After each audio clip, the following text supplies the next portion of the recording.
there. So the video exam reading that I got assigned to was reading number 14. It's about co-resistors, accomplices, and how to become an ally.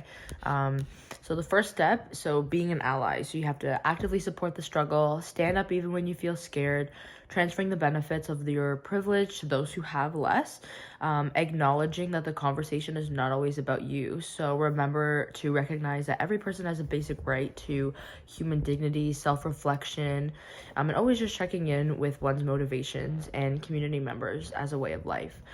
Step 2 would be learning and start educating yourself. So educating yourself on the history, it's a very ongoing process, and it's definitely not easy. So just always remember that they are human beings and they are resilient. So just taking that initiative to educate yourself more on the history. And step 3 would be act accordingly. So acknowledging and recognizing and respecting, ask, listen, build, and research.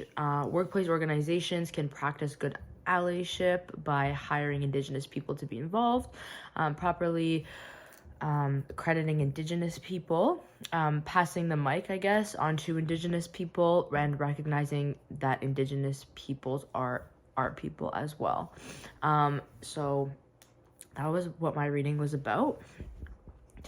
The residential school reflection. So learning about intergenerational trauma, I found that very hard to, of course, like learn and read about, as it is very emotionally damaging, honestly. It happens when stressful and traumatic experiences faced by one generation impacts the health, well-being, and experiences of the next generation, right? So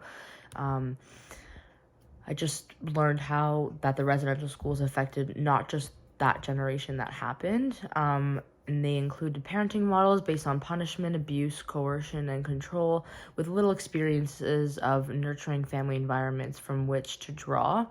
Higher rates of suicide attempts, as well as chronic illnesses such as diabetes.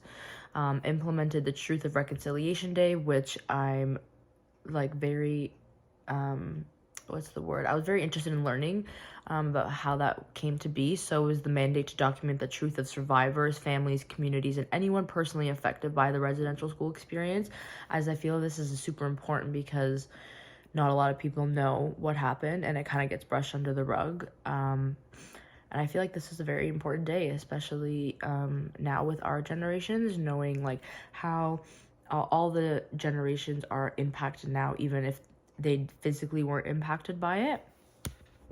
And then why it is important to continue learning about residential schools. So I came up with the ideas of fostering healing.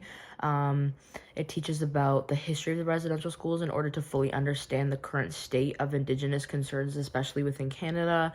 And by educating citizens on the history, this allows for the exposure of the tragic events that occurred.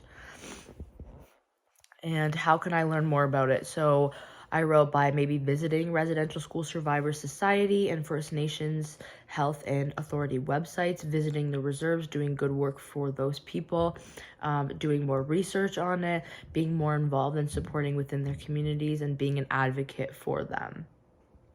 So my self-reflection for the class, I really learned a lot in this course, and I didn't know before. For example, doing the discussion posts on the people of San, people from the Raba, embracing the serpent, the Amazonian healing movie, the land-based interventions, and how to be an Indigenous ally, like my reading, and the Grammar of Happiness movie. Engaging with the class this way really enhanced my knowledge on these topics and allowed me to share my thoughts and opinions. One of my favorite parts of this course was watching and learning from the movie Grammar of Happiness.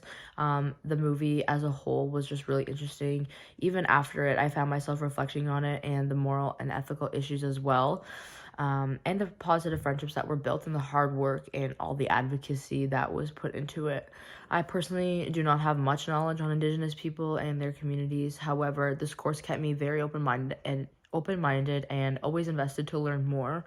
I can do so, for example, like learning more by taking possibly like more courses, doing more extensive and in-depth research, especially on specific topics that entail my interest, supporting local Indigenous communities, and taking part in their cultural traditions and advocating. So I was really glad that I was a part of this. And thank you so much for all your lectures and help and questions that anyone had to answer and feedback. And cheers to you and all the best. Bye.